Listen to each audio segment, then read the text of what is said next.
అనుభవించాలని కోరకూడదు. ఎందువల్ల తెలుసా అండి, అది జన్మ పరంపరని పెంచుకుంటూ వెళ్ళిపోతుంటాం. పైగా పుణ్యం అంటూ వస్తే దాన్ని అనుభవించడానికి ఒక శరీరం కావాలా? అప్పుడు మీరు పుణ్యం ఒకటే చేస్తారని మీ పుణ్యం వ్యయమైపోతుంది. అప్పుడు పాపం చేస్తే అప్పుడు మళ్ళీ దాన్ని అనుభవించద్దు.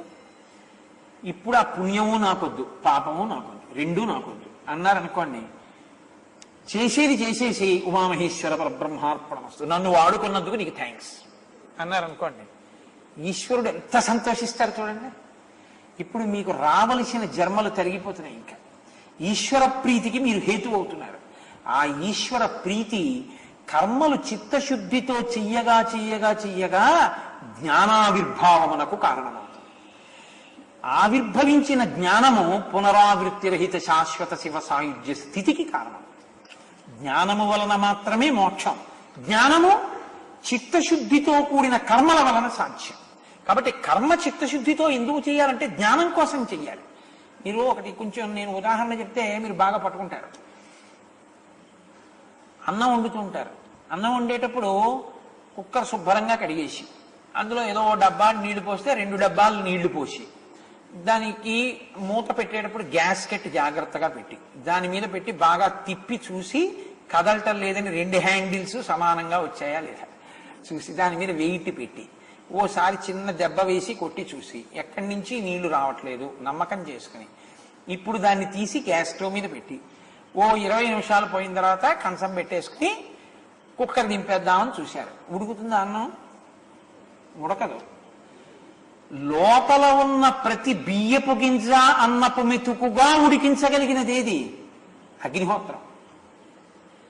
మీరు అగ్నిహోత్రాన్ని వెలిగించి కుక్కర్ని పెట్టి కూర్చున్నారనుకోండి, నువ్వు లోపల ఈ లెక్క పెట్టుకోకపోయినా ఒక డబ్బా సోలతో పోసినటువంటి ప్రతి బియ్యపు గింజ నీటితో కలిసి తత్తమై అన్నము మెతుకులుగా మారిపోయినది. నువ్వు దింపుకు తినచ్చు, కూత వేస్తుంది కదా. అప్పుడు మీరు స్టవ్ కట్టేసి అన్నం తినేస్తారు. అగ్నిహోత్రం ఎప్పుడు ప్రతి బియ్యపు గింజని మెతుకుగా చేసిందో మీకు చెప్పాలా? మీకు చెప్పక్కర్లేదు. కానీ ఎప్పుడు ఉడకదు, వెయిట్ పెట్టలేదు అనుకోండి, ఆవిరంతా పైకి పోతుంది. మీరు బయట తాళం వేసుకుని ఇలాగ గుళ్ళోకి వెళ్ళొచ్చేద్దాం, అన్నం ఉడికిపోతుందని వెళ్ళొచ్చేస్తే ఇదంతా పైకి కొట్టేస్తుంది ఆవిరి. మెతుకులు కూడా పైకి తనేస్తాయి కదండి. ఒక్కొక్కసారి కుక్కర్ పై ప్లేటే ఊడిపోయి పైకి ఎగిరిపోవచ్చు కూడా, కింద వేడి ఎక్కువైపోతాయి. మీరు చెయ్యవలసినటువంటి కర్మ కుక్కర్ జాగ్రత్తగా మీరు అమరికతో కౌశలంతో అందంగా పెడితే ఎప్పుడు మీరు పెట్టినది అన్నమైందో మీకు తెలియదు, అన్నం అయిపోయింది. అలా మీరు చిత్తశుద్ధితో కర్మ చేసుకుంటూ వెడితే ఒకనాడు జ్ఞానం ఆవిర్భవిస్తుంది. ఎప్పుడు ఆవిర్భవించింది అది ఎవ్వరూ చెప్పలేరు. దానికి ముహూర్తాలు ఉండవు, ఏ పంచాంగంలోనూ ఉండవు. అకస్మాత్తుగా ఈశ్వరుడు ఇస్తాడు ఆ జ్ఞానాన్ని. అది ఇస్తే ఏమవుతుందో తెలుసా అండి, మిగిలినవి కుక్షింభరత్వపు విద్యలు అంటే కడుపు నింపుతాయి. ఇదేం చేస్తుందంటే ఇక మళ్ళీ పుట్టవలసిన అవసరాన్ని తీసేస్తుంది. అందుకే ఈ జ్ఞానం శివానుగ్రహంగా వస్తుంది అని. అందుకే పరమశివుడు ఒకడే యమధర్మరాజుని తంతాడు, మన్మధుణ్ణి కాలుస్తాడు. మళ్లీ పుట్టడానికి కారణమైన కాముడి బాణం పడదు, మళ్లీ చావవలసినటువంటి రీతిలో యమధర్మరాజు గారి పాశం పడదు. పుట్టుక చావు లేకుండా ఉండగలిగినటువంటి జ్ఞానం ఏదో ఆ జ్ఞానమును మీకు ఈశ్వరుడు ఇస్తాడు. ఆ జ్ఞానం ఎప్పుడు ఇస్తాడు తెలియదు. ఆ జ్ఞానం ఇచ్చాడా ఏం కనపడుతుందో తెలుసా అండి, సత్యవస్తు దర్శనం అవుతుంది, నామరూపాలు కనపడడం మానేస్తాయి. అప్పటి వరకు పైన వస్తువులు కనపడ్డాయి, ఇప్పుడు వస్తువులు కనపడవు, ఈశ్వరుడు కనపడుతుంటాడు. అంతటా ఈశ్వరుడే, అన్ని చోట్ల ఈశ్వరుడే. ఆ కనపడుతున్నప్పుడు ఎలా ఉంటుందంటే ఆ జ్ఞాని స్థితి చాలా విచిత్రంగా ఉంటుంది. అయ్యి బాబాయ్ దేవుడు ఆయన పిచ్చాడా ఏంటి అనుకుంటాం. ఆయన జ్ఞానం మనకు అర్థం కాక ఆయన పిచ్చాడులో మనకు కనపడుతుంది. ఆయన దృష్టిలో మనం పిచ్చాడు. వీళ్ళు ఏంటిరా సంసారంలో ఇలా కొట్టుమిట్లాడుతున్నారు, వీళ్ళకి ఎప్పటికి బుద్ధి వస్తుందిరా పిచ్చాళ్ళకి అని ఆయన అనుకుంటాడు. మనం ఏంట్రా పిచ్చారు అలా ఉంటాడు అని మనం అనుకుంటాం. ఒకరికొకరం పిచ్చాళ్ళం తప్ప ఆయన పిచ్చి నిజంగా జ్ఞానం. ఆ పిచ్చి మనకి ఎక్కితే మనం అదృష్టవంతులం, ఆ పిచ్చి రాదు. అది శాస్త్రంలో చాలా గమ్మత్తైన విషయం. అది ఆ స్థితి వచ్చిందనుకోండి, ఇప్పుడు అభిషేకం చేస్తుంటాం మనం. అభిషేకం చేసేటప్పుడు చౌరాయిచ శిష్ప్యాయిచ ఫేన్యాయిచ శకత్యాయిచ ప్రవాహ్యాయిచ రుద్రం చెప్పేస్తుంటారు. అందులో అదో దరిద్రం. నోటికి వచ్చిందంటే గడగడ చెప్పేస్తుంటారు. ఓహో పదార్థం పదార్థం పదార్థం తర్వాత శుద్ధజలం కూడా పోయేస్తూ ఉంటారు. అభిషేకం అయిపోతూ ఉంటుంది. అభిషేకం చెయ్యడం కర్మ. చిత్తశుద్ధితో చేసిన కర్మ జ్ఞానంగా మారడం అంటే ఏమిటో తెలుసా అండి? నమచ్చోరాయచ, దొంగ ఈశ్వరుడిగా నీకు కనపడాలి. దొంగగా కనపడకూడదు. దొంగ రూపంలో ఈశ్వరుడు వచ్చాడని నీకు కనపడాలి. అలా కనపడితే జ్ఞానం వచ్చిందని గుర్తు. అంతటా ఈశ్వరుడు కనపడాలి. అంతేగాని మా అబ్బాయిలో కనపడుతున్నాడు, మా ఆవిడలో కనపడుతున్నాడు, మా పక్కింట్లో కనపడలేదనకూడదు. అంతటా ఈశ్వరుడు కనపడాలి. కనబడితేనే జ్ఞానం. నాకు ఇప్పుడు ఒక విషయం గుర్తొస్తూ ఉంటుంది. భగవాన్ రమణులు ఆశ్రమం అంటే ఆయన నా ఆశ్రమం అని ఆయన ఇప్పుడు అనేవారు కదా. నా ఆశ్రమం ఏంటి? భక్తుల ఆశ్రమం, నేను అందులో ఉన్నాననేవారు. అందుకని గంట కొడితే ఆయనే వెళ్ళి కూర్చునేవారు భోజనానికి తప్ప ఆయన ముందు వెళ్ళి భోజనం చేయడం అలాంటివి ఆయనకు ఉండేవి కావు. బ్రహ్మజ్ఞానే.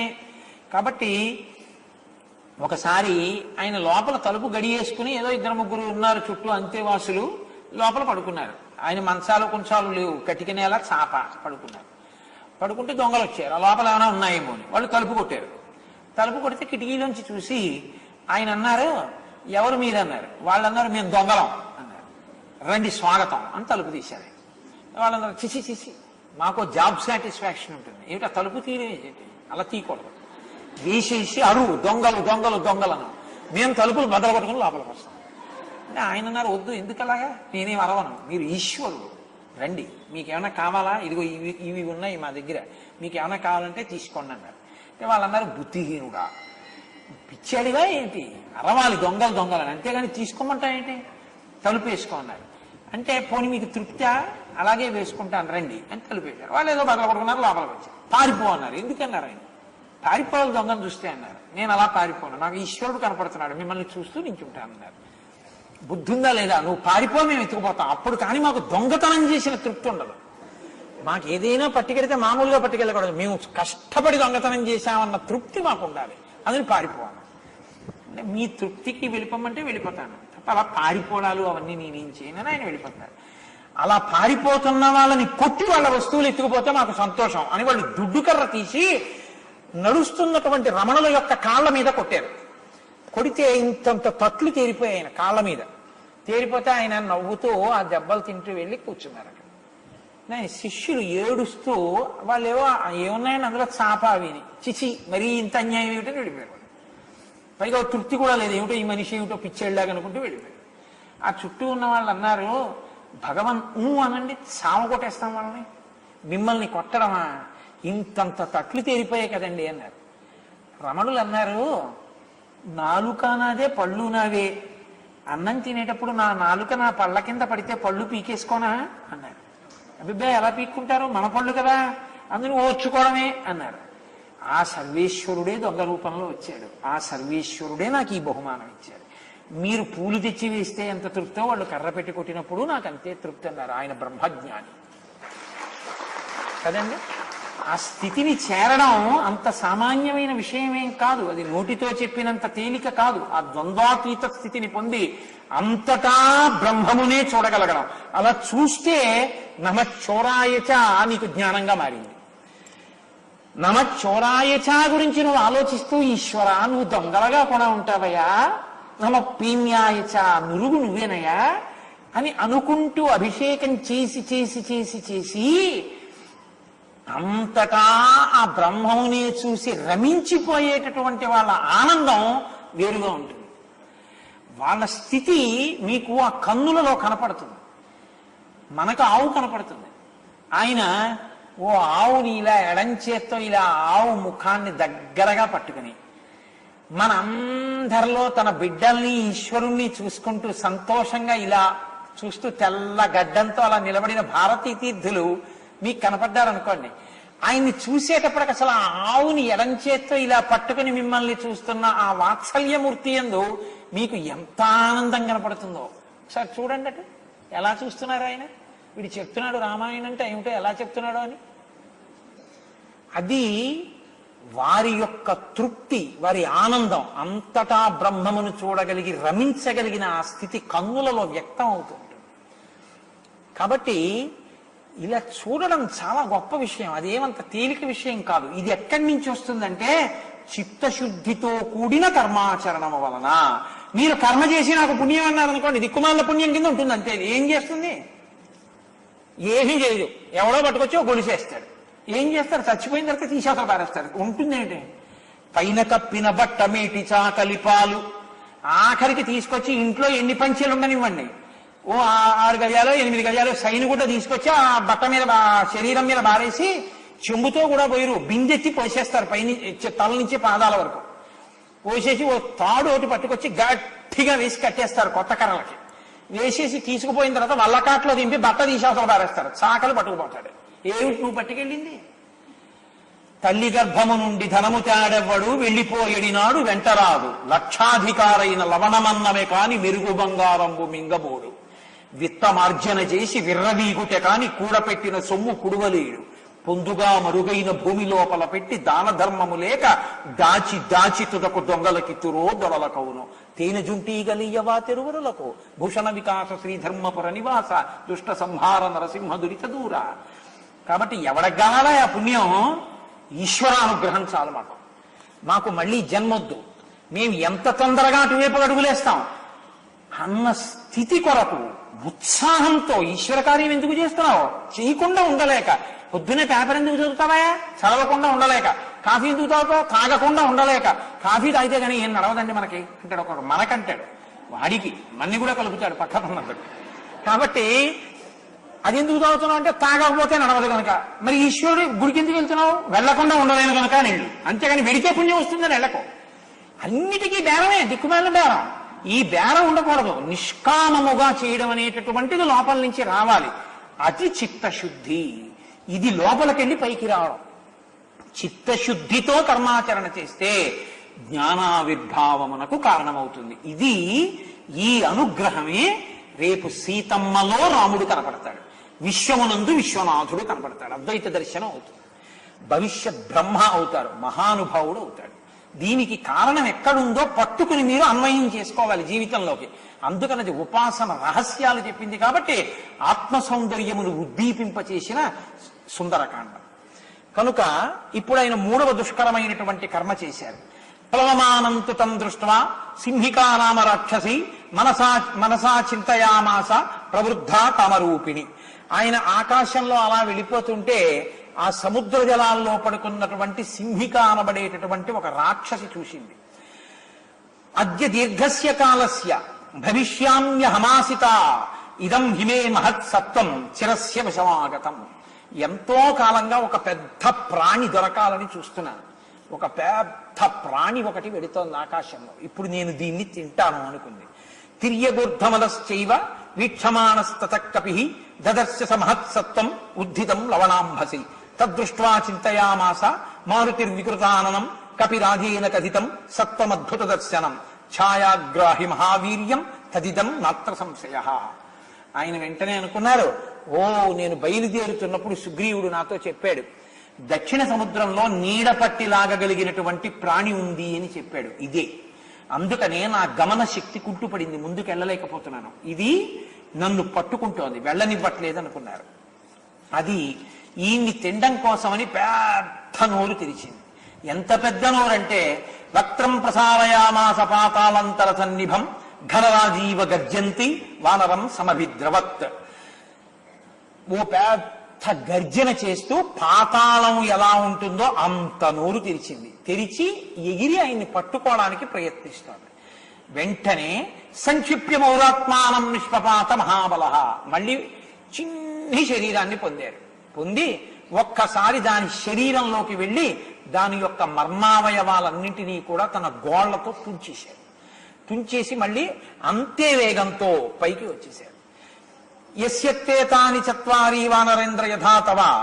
అలా పైకి వచ్చేసినటువంటి హనుమని చూసి ఆ దేవతలందరూ ఎంతో సంతోషించారు. ఈ సింహిక ప్రాణములను కోల్పోయి నీటి మీద దాని శరీరం తేలిపోయింది. ఇప్పుడు 4వ దుష్కరమైన కర్మని సాధించారు. ఇది సింహికా భంజనము అంటారు. ఈ సింహికా భంజనము మీరు చాలా జాగ్రత్తగా అర్థం చేసుకోవాల్సి ఉంటుంది. చిత్తశుద్ధి కొరకు పుణ్యకర్మ. ఇది చిత్తశుద్ధి కొరకో పుణ్యం కోసమో అసలు చెయ్యడం అంటూ మొదలు పెట్టడం తేలిక. మీ ఇంట్లో ప్రతిరోజు దీపం పెట్టండి, మీకు మీ అబ్బాయికి ఉద్యోగం వస్తుంది అని నేను అన్నాను అనుకోండి. మీరు దీపం పెడతారు.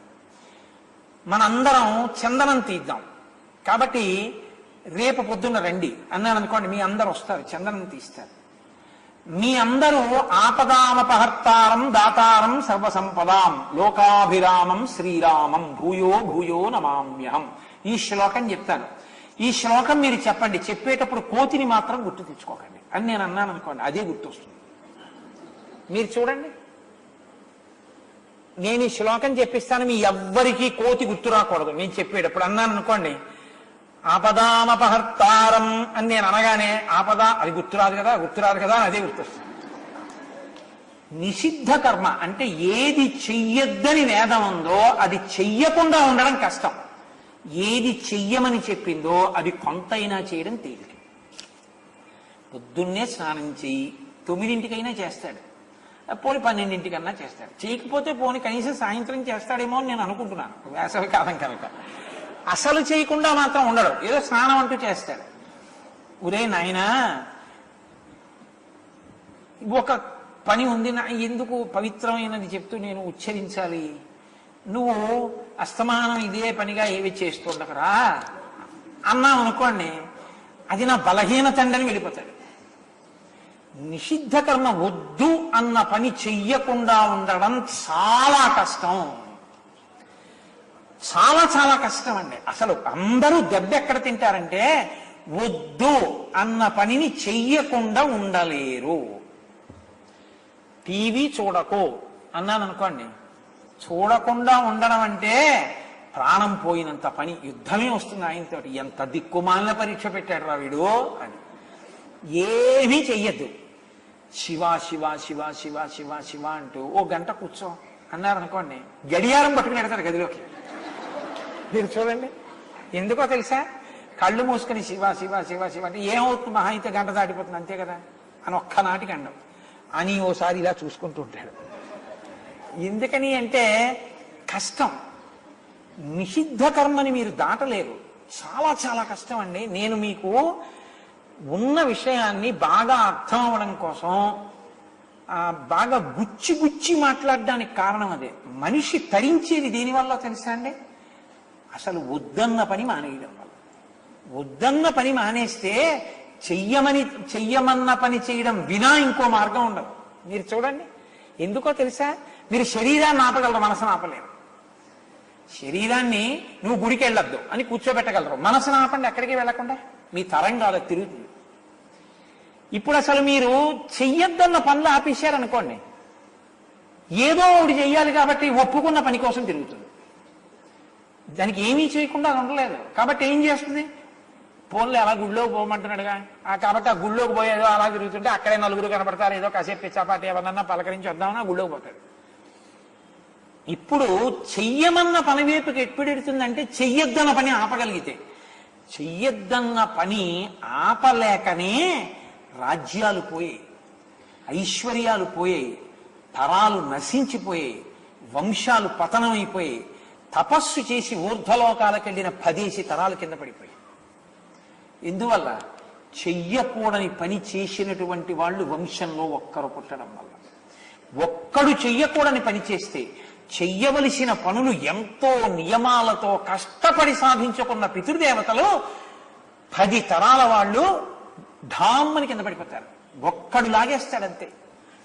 ఎక్కడం చాలా కష్టం, కింద పడిపోవడం చాలా తేలిక. అందుకే మీరు చూడండి, చిన్నతనంలో ఒక ఆట ఆడిస్తుండేవారు, జారుడు బల్ల అని ఆట ఉండేది. జారుడు బల్ల ఆడేవాడిని ఏం చేస్తారంటే ముందు ఇటువైపు నుంచి మెట్లు కడతారు, అటువైపు నుంచి జారేందుకు కడతారు.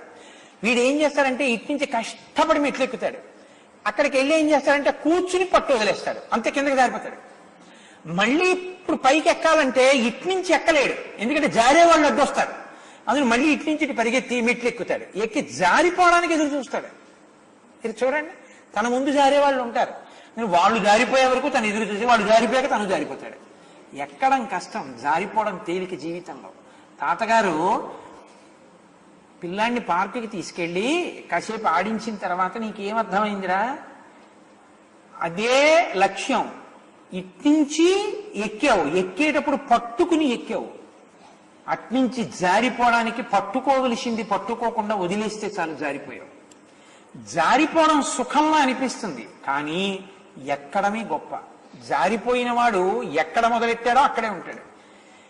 ఎక్కి నిలబడ్డవాడు అక్కడికన్నా ఎత్తు మీద నిలబడతాడు. ఎక్కి నిలబడ్డం నేర్చుకో, జారిపోవడం నేర్చుకోకని నేర్పుతాడు. జారుడు వాళ్ళు అందుకు ఆడిస్తారు పిల్లలతో, తప్పదో ఆటని ఆడించరు. ఇది నిషిద్ధ కర్మ పట్ల చెయ్యవద్దు అన్న పనిని చెయ్యకుండా ఉండగలిగిన ప్రజ్ఞ దేని వల్ల వస్తుందంటే మీరు మీ మనసుకి అటువంటి సాధనని ఇవ్వగలిగితే. అయితే వచ్చిన ఇబ్బంది ఏమిటో తెలుసా అండి, దీన్ని కాల పరిమితికి కుంచిస్తారు కొంతమంది. ఏదో ఒక దీక్షా స్వీకారం చేసి 30 రోజులో 40 రోజులో 50 రోజులో కొన్ని నియమాలకి కట్టుబడతారు. కానీ నియమాలకి కట్టుబడినప్పుడు ఎలా ఉంటారంటే ఇది ఎప్పుడైపోతుందని ఎదురు చూస్తుంటారు. ఇది ఎప్పుడైపోతుందని ఎదురు చూసి నియమం అయిపోగానే వెళ్ళు ఎత్తినట్టు మళ్ళీ అటు వెళ్ళిపోయారనుకోండి, ఏమి ప్రయోజనం ఉండదు. దానివల్ల చేసేటటువంటి నిషిద్ధ కర్మకి లొంగుబాటు ఎంత తొందరగా వస్తుందా అని మెట్లెక్కినట్టు ఉంటుంది. అది మీరు నిషిద్ధ కర్మని విడిచిపెట్టడం ఎలాగా అన్నది నేర్చుకోవడానికి దీక్ష స్వీకరించారు. దీక్షలో ఉండగా మీరు ఎలా ఉన్నారో అలా మిగిలిన జీవితంలో కూడా ఉండగలిగితే మీరు ఆ వ్యామోహాలకి వశులు కాలేరు అన్నది నేర్చుకుని ఇప్పుడు ఉండగలిగింది మిగిలినప్పుడు కూడా ఉందామన్న పూనిక పెంచుకోవాలి. అంతేగాని ఇప్పుడు ఒక్కడే ఉండిపోయి ఆ తర్వాత మళ్ళీ జారిపోదాం అనడానికి కాదు.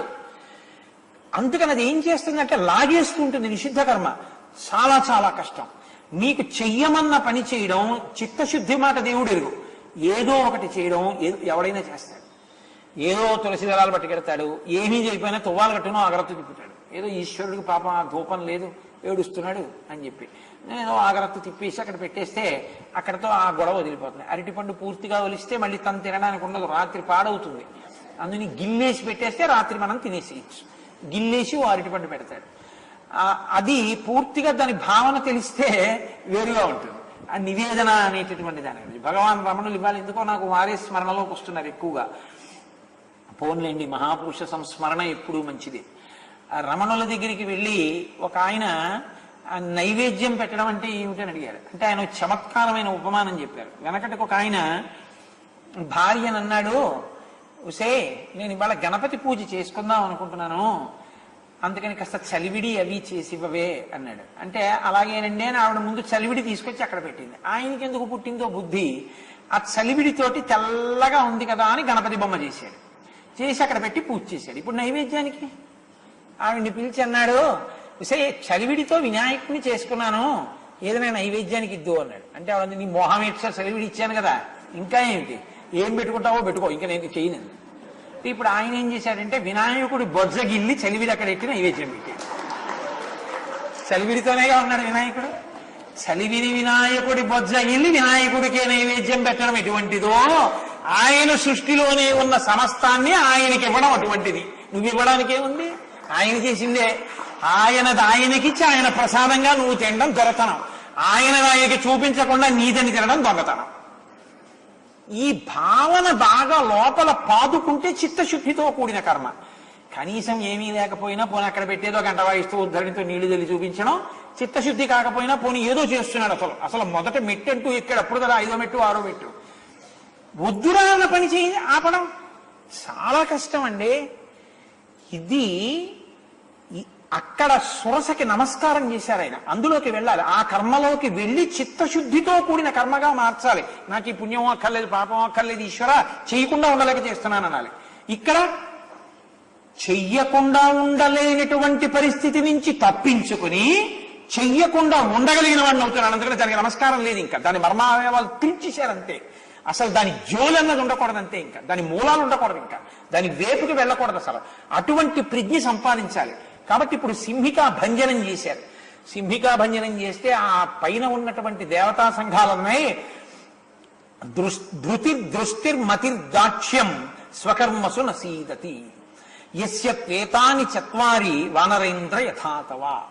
ఈ హనుమకి ఉన్నట్టు ఎవరికి ధృతి, దృష్టి, మతి, దాక్ష్యము అన్న 4 ఉంటాయో అటువంటి వారు తమ జీవితంలో ఏ కార్యాన్నైనా సాధించగలరు. ధృతి అంటే పట్టుదలతో కూడిన ప్రతిజ్ఞ. ఇవాళ సంకల్పం చేసి రేపు మానేయడం కాదు. మీరు చూడండి, కొంతమంది చాలా చిత్రమైన సంకల్పం చేస్తారు. నేనండి ఇంకా వచ్చే శనివారం నుంచి సుప్రభాతం, విష్ణు సహస్రం, లక్ష్మీ అష్టోత్తరం ఇవన్నీ ప్రతిరోజు చదువుతాను. ఇంకా ప్రతి శనివారం ఇది నియమం పెట్టుకుంటానంటాడు. అప్పుడు చాలా ఉత్సాహంగా ఉంటుంది. మొదటి శనివారం వెళ్ళిపోయి తులసి దళాలు కొనేస్తాడు, పువ్వులు కొనేస్తాడు, తెల్లవారుజామున అల్లరి చేసేస్తాడు, స్నానం చేసేస్తాడు, పట్టుబట్టి ఎక్కడంటాడు, లోపలికి వెళ్ళిపోతాడు, విష్ణు సహస్రనామ స్తోత్రం ఓ అద్భుతంగా పైకి చదివేస్తాడు. 6-7 వారాలు బాగానే అయిపోతుంది. 8వ శుక్రవారం నాడు ఏమంటాడో తెలుసా అండి, రేపు తెల్లవారితే దిక్కుమాల శనివారం ఆ విష్ణు సహస్రం చదవాలి, లక్ష్మీ అష్టోత్తరం చదవాలి, ఇవన్నీ చదవడానికే 1 గంటన్నర పడుతుంది. కాబట్టి ఇప్పుడు గట్టిగా అంటే చేయాలి. బాబోయ్, ఎవడు చేయమన్నాడు ఈ సంకల్పాలు? ఉత్సాహంతో చెయ్యగలిగితే చిత్తశుద్ధితో కూడిన కర్మ. కానీ నిషిద్ధ కర్మను అలా కాదు. అసలు ఉత్సాహంతో చేయడం, నిరుత్సాహంతో చేయడం అన్నది ఉండకూడదు. అసలు చేయడం అన్నది ఉండకూడదు. అంటే దాని వైపు ఆభిముఖ్యమే లేదు, అసలు ఆ మాటే లేదు, ఆ ప్రస్తావనే లేదు, దాని ఊసే ఉండదంతే. అంతగా భంజించగలిగితే మర్మావయములను త్రుంచివేయుట. కాబట్టి ఇప్పుడు అటువంటి దృష్టి, ధృతి, దృష్టి, మతి, దాక్ష్యము, పట్టుదల, చేయవలసిన పని చేయుట, చిత్తశుద్ధి కొరకు కర్మాచరణము చేయగలిగి ఉండుట, ఈశ్వరుని యొక్క పథమునందు ప్రయాణం చేసేటప్పుడు వచ్చేటటువంటి సత్కారములను తన లక్ష్యాన్ని చేరుకోవడం కోసం విడిచిపెట్టగలుగుట, వద్దు అన్న పనివేపుకి వ్యామోహమును పొందకుండా ఉండుట. ఈ 4 ఎవరు సాధిస్తారో వారు హనుమ ఏ స్థితిని పొందారో ఆ స్థితిని పొందుతారు. ఇప్పుడు ఆయన ఆ 100 యోజనముల సముద్రాన్ని దాటి ఆ దక్షిణ తీరంలో దిగారు. సాగరస్య పత్నీనాం ముఖాన్యపి విలోకయన్ మహామేఘ సంకాసం సమీక్షాత్యాన ఆత్మవాన్. ఆయనకి సాగర పత్నుల యొక్క ముఖములు కనపడ్డాయి. అంటే సాగరంతో నదులు సంగమిస్తున్నాయి. సంగమించేటప్పుడు ఆ నదులు సాగరంలో సంగమించేటటువంటి చోట దాన్ని ఆ సాగరస్య పత్నీనాం, అవి నదీముఖములు అని పిలుస్తారు. ఆ నదీముఖములు సాగరంలో కలుస్తూ ఉంటాయి. వెళ్ళి నదీముఖములు కనపడుతున్నాయిట. నది ఆడది, సాగరము పురుషుడు, అందులోకి కలుస్తున్న ముఖాలు. ఇక ఆయన సీతమ్మ ముఖాన్ని చూడడం కోసం చాలా ముఖాలు చూడాల్సి వస్తుంది. ఇక్కడ మొదలు ఒక పత్ని ముఖం చూడడం, చాలా మంది పత్నుల ముఖాలు చూస్తారు. ఎందుకు? సీతమ్మ ముఖం కనపడే వరకు అలా చూస్తూనే ఉంటారు. ఇక్కడ ప్రారంభం అన్వేషణ, దీనికోసం ఆయన వచ్చింది. కాబట్టి తతస్సలంబస్య గిరే సమృద్ధే విచిత్రకూటే నిపపాతకూటే సకేతకోత్తాల కనాళికేరే మహాద్రికూట ప్రతిభో మహాత్మా ససాగరం దానవ పన్నగాయుతం బలేన విక్రమ్య మహోర్మిమాలినం నిపత్య తీరే చ మహోదధేస్తదా దదర్శలంకాం అమరావతీమివ. ఆయన అక్కడికి వెళ్లి మొగలి పొదలు, విరిగి చెట్లు, కొబ్బరి చెట్లతో అల్లారుతున్నటువంటి లంబ పర్వతం అనేటటువంటి పర్వత శిఖరం మీద దిగి ఆ త్రికూట పర్వతం యొక్క శిఖరం మీద ఉన్నటువంటి కాంచన లంకా పట్టణాన్ని చూస్తున్నారు. ఆ చూస్తున్నటువంటి స్థితిలో హనుమ 100 యోజనముల సముద్రాన్ని దాటి క్షేమంగా సంతోషంగా ఆమలి ఒడ్డున దిగారు అన్న శుభవార్త దగ్గర ఇవాల్టి మొదటి రోజు ప్రసంగాన్ని పూర్తి చేస్తున్నాను. చాలా ముఖ్యమైనటువంటి విషయాన్ని ఒకదాన్ని నేను మీతో మనవి చేయవలసి ఉంది. రామనామం చెప్పిన తర్వాత ఆ విషయం చెప్తాను. ఎంతోసేపు కాదు, ఒక 2 నిమిషాలు. నారదాది మహామునీంద్రులు నమ్మినది శ్రీరామనామము, నీవు నేనను భేదమేమియు లేకయున్నది రామనామము. రమ్యమైనది రామనామము, గోచరంబ గుజగము లోపల గోప్యమైనది రామనామము. రామనామము రామనామము రమ్యమైనది రామనామము, బ్రహ్మ సత్యము జగన్మిథ్యాభావమే శ్రీరామనామము. రామనామము రామనామము రమ్యమైనది రామనామము, భక్తితో భజించు వారికి ముక్తి నొసగును రామనామము. రామనామము రామనామము రమ్యమైనది రామనామము, సకల జీవులలోన వెలిగే సాక్షిభూతము రామనామము. రామనామము రామనామము రమ్యమైనది రామనామము, ఆంజనేయుని వంటి భక్తులకు ఆశ్రయము శ్రీరామనామము. రామనామము రామనామము రమ్యమైనది రామనామము, రాకడయు పోకడయు లేనిది రమ్యమైనది రామనామము. రామనామము రామనామము రమ్యమైనది రామనామము. నిర్వికారము నిర్వికల్పము నిర్గుణము శ్రీరామనామము. రామనామము రామనామము రమ్యమైనది